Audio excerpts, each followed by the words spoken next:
ধন্যবাদ। আমি খুবই দুঃখিত। আমি প্রথমে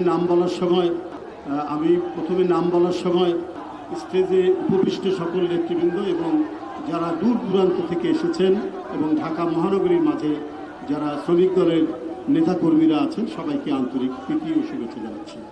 বন্ধুরা, সমাজে অনেকে যাদের সাথে দেখা হয়, যারা আমাদের সাথে একটা সামাজিক সম্পর্ক আছে, তারা গল্প করলে প্রায় বলেন যে স্টার্টিং ওয়াজ ভেরি এক্সেলেন্ট, শুরুটা খুব ভালো মনে হচ্ছে।